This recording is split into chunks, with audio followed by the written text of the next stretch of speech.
in April, we thought maybe we were past the frost time, but getting that last little freeze happening. We had a light freeze last night. Another one probably coming tonight, so we're covering a few crops up.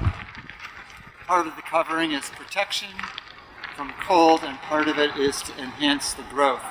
With these peas, they have some hardiness, so it's more about speeding up the crop a little bit during all this cool weather.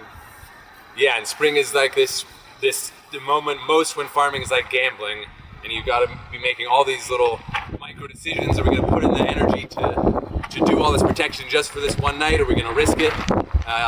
It's a lot of gambles. So an example of that kind of gambling I was talking about in this spring weather is our beautiful bed of new salad mix growing in here. I'm going to be harvesting it for the next 5+ weeks. And all it's known of its life so far is mostly the warm spring weather we've been having. Now we've got this frost coming in, and we got to choose, do we mess with the covers, or do we feel like it's going to be okay? And in this case, it's a pretty low stakes labor gamble, because all we'd have to do, we actually still have the cover here, and just got to put it over, and it's not going to hurt the plants to have the cover right on there. So this is a pretty easy gamble. It's going to only take 10 minutes maybe to put the fabric on here. We're going to do it. It probably would be okay without it, but we want to make sure you get that not frosty salad mix coming to your bowls real soon. So another plant, another gamble, another story here.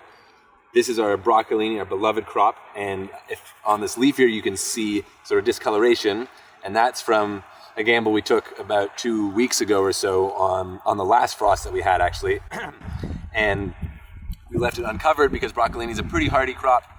We grow it through the winter in the tunnels, but this particular nature dynamic of spring, especially spring in this climate that we're in, where it can go from 70 to 30 in the matter of a very short period of time, is just hard to call and hard to work with on the plant. So this was a broccolini that had only known the warm weather, so when the frost came in, it was very light frost, but it still did pretty significant damage to this crop. In the long term, it just is mostly going to have slowed it down, so we're going to get the harvest later, but it might diminish the harvest as well, which is a bummer. But again, we're faced with this question: very light frost, broccolini is pretty hardy.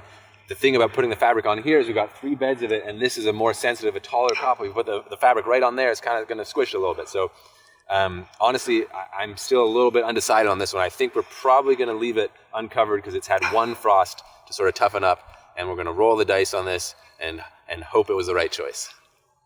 So for our last little window into the spring dance of hot and cold, wanted to say hi to our bountiful seedling table here of a lot of tropical plants. So this is the dance where you want to get the plants grown as large as possible so that they're ready to get out in the field in that right moment where they're going to take the greatest opportunity for the warm weather coming, and we're going to get you those veggies, those delicious summer veggies, as soon as possible. And so pretty happy with how things are working out here, that we haven't gambled too hard on getting these things out into the field too early. A lot of these tomatoes, summer squash, okra, eggplants, they're all just about at the perfect stage where we're going to cover our stuff in the field for the next couple nights here of, God willing, our last frost. It seems very, very likely that it is. And then all of these friends, which we'll easily be able to cover with a fabric in here, right? Rather than covering hundreds of bed feet out in the field. If we planted them out, we'll cover them in here. We can sleep soundly at night knowing our tomatoes and all our other summer crops are happily tucked away. And then beginning of next week, we'll hit the ground running and joyfully plant these into the ground, God willing, frost-free, for a delicious summer to come.